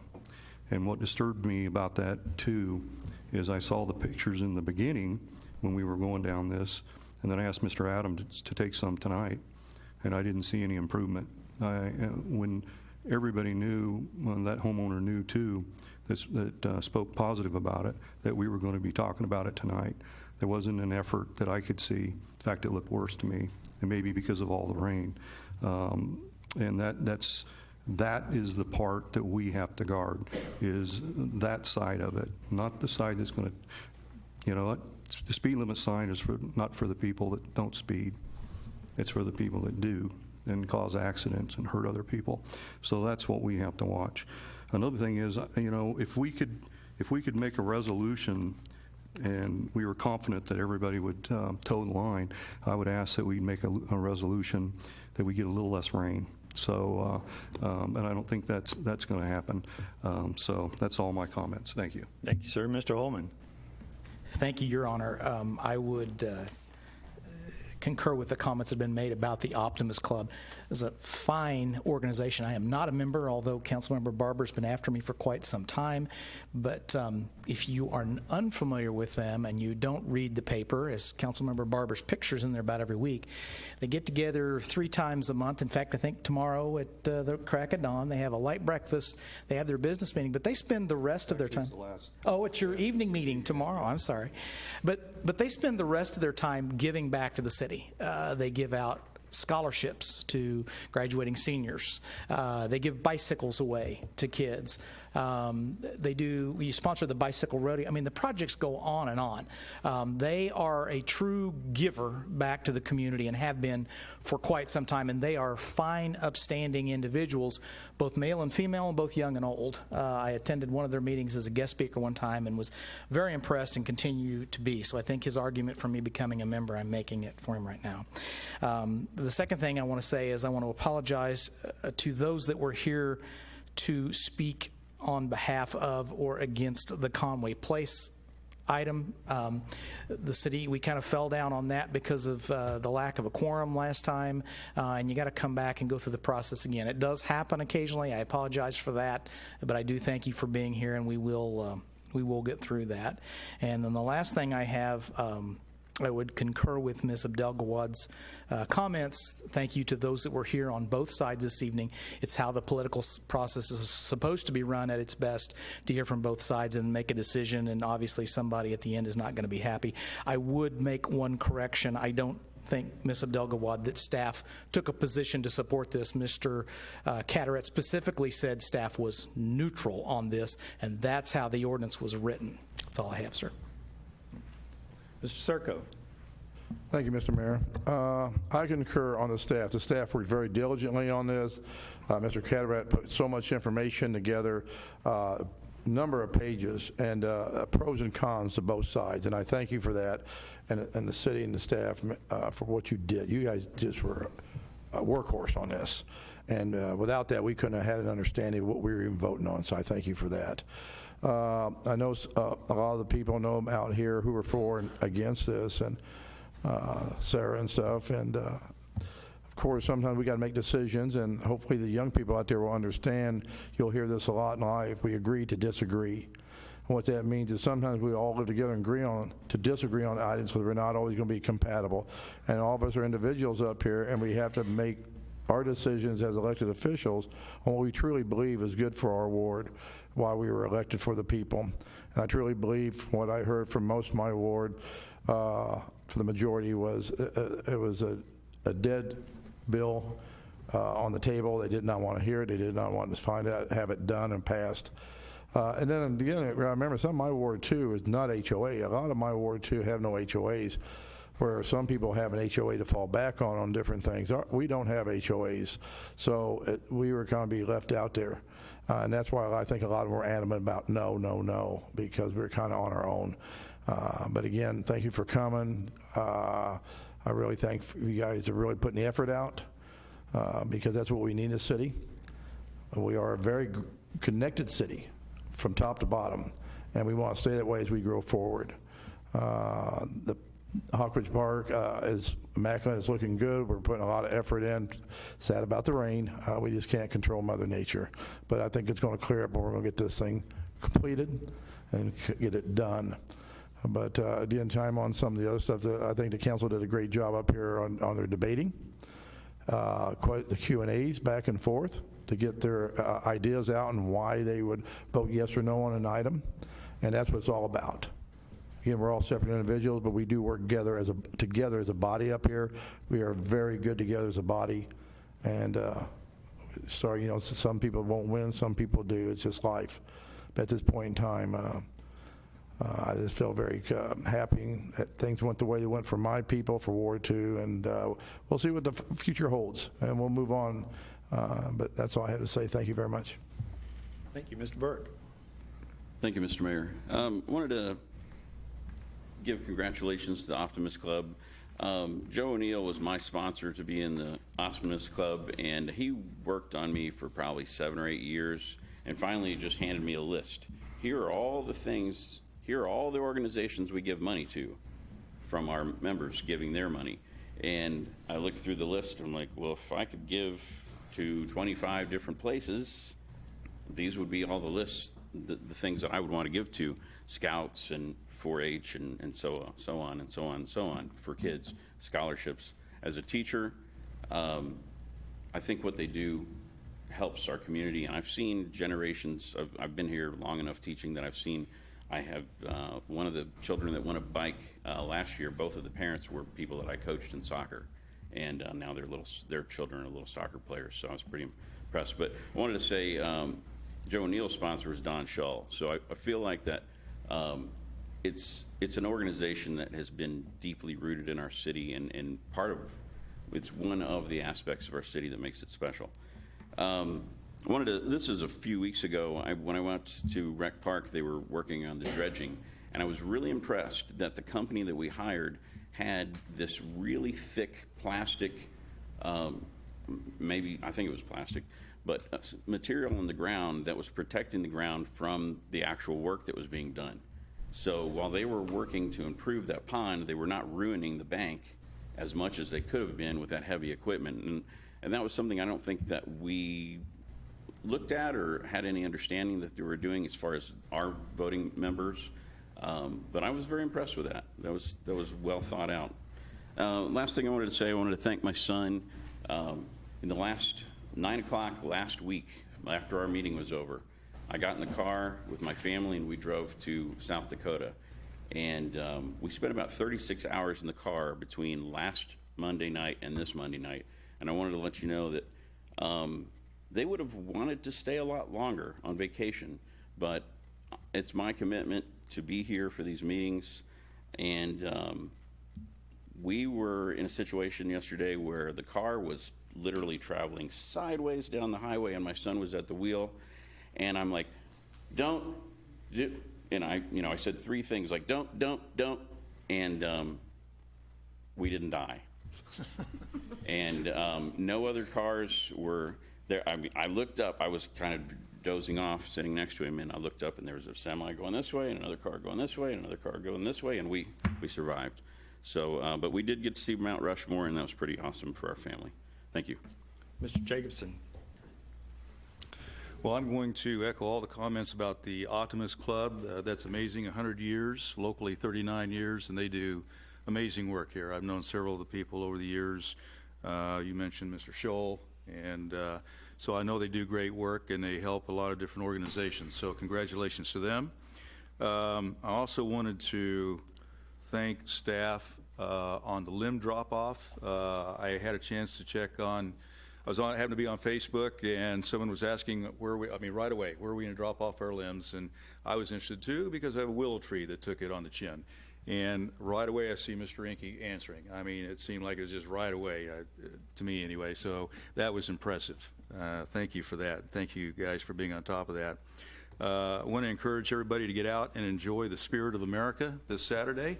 It's an awesome fireworks show. It's a great time. I've not missed it since I've been here, and staff and the city always do a fantastic job.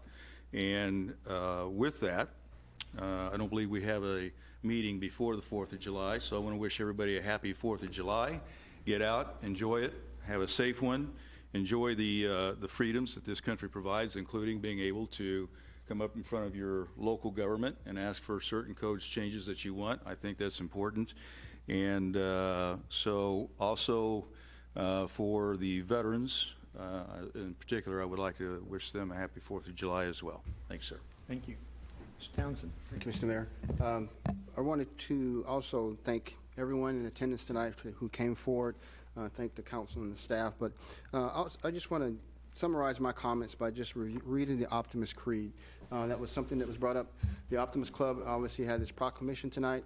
But when you hear the creed, think it within yourself and find out, how staff interacts with the public, how the public interacts with staff and us on the council and the mayor, how the citizens came forward this evening and presented their case with respect to the ordinance change. And you will see we all have an optimistic spirit about us. Promise yourself to be so strong that nothing can disturb your peace of mind, to talk health, happiness, and prosperity to every person you meet, to make all your friends feel that there is something in them, to look at the sunny side of everything and make your optimism come true, to think only of the best, to work only for the best, and expect only the best. Staff. To be just as enthusiastic about the success of others as you are about your own, to forget the mistakes of the past and press on to the greater achievements of the future, to wear a cheerful countenance at all times and give every living creature you meet a smile, to give so much time to improvement of yourself that you have no time to criticize others, to be too large for worry, too noble for anger, too strong for fear, and too happy to permit the presence of trouble. Thank you. Thank you, sir. Well, that's been said tonight. I wanted to thank the coalition for coming out tonight, for your professional decorum, your demeanor, the way you presented yourselves, top notch. I thank you for that. I really do, from the bottom of my heart. With regard to the council and their conversations tonight, thank you for that. A great give and take on that. I do appreciate that very much. It shows you the professionalism of the elected body that you have chosen to sit up here and represent you. Just to let you know, I do sit on the planning and zoning, and I did miss the May 21st meeting along with Dr. Armstrong. I'm not sure that would have gone any differently because I was prepared to continue to support my position from April 2nd, which, as you know, I was the one nay vote on that particular item, which is also represented in the minutes of that meeting. And mine was, I just didn't, many of the same arguments that were made up here by the no votes on this particular item were going to be made by me, and portions of them were made by me at that meeting on April the 2nd. My position was not going to change on that. I do believe it is in the best interest of the city that we move forward with the ordinances the way they are. I do think we need to fix the duck problem, and I'm hoping that we address that very shortly. I want to thank staff for the tree limb pickup. I'd actually been in an event all day on Friday, in and out of the storms, and when I wrote to or texted Mr. Fearborn that evening, I said, have you guys thought about what you're going to do? Already done, sir. It had already been implemented. Hawkridge Park had already been prepared for that waste product to be set off there. Again, keep in mind 4 to 5 feet in length, and I think you said up to July 17th from 8 a.m. to 7 p.m. Is that correct? July 14th. July 14th. Okay, sorry, missed that. With that, we do have a trash, that's huge. I mean, a new trash vendor, I think you'll start seeing the complaints dwindle away as Constable takes over that service. That will begin the midweek in July, on July 15th, that will start the pickups in our areas. And so hopefully people know to leave their old cans out of the week prior pickup, so that Jim's Trash Service can pick them up, hopefully leave them empty for their pickup that week after hopefully they've tipped them that week, and then your new cans will be put to use on July the 15th, the week of July 15th. And with that, I have nothing else to add. Again, thank you to the council for your mindful and thoughtful conversations up here today. It's always a joy to work with all of you, and I continue to appreciate your professionalism and the way you treat one another. And with that, I would entertain a motion to move into executive session. Mr. Holman. Mr. Mayor, I move that we enter into executive session to discuss litigation matters as authorized by the revised statute, State of Missouri 610.021, subsection 1. Thank you. Is there a second? I will second.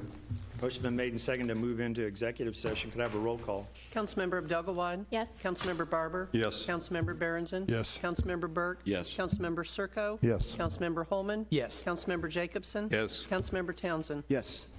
Thank you. We are now adjourned to executive session. When we complete the executive session, we will come back out for the open session to adjourn from that meeting.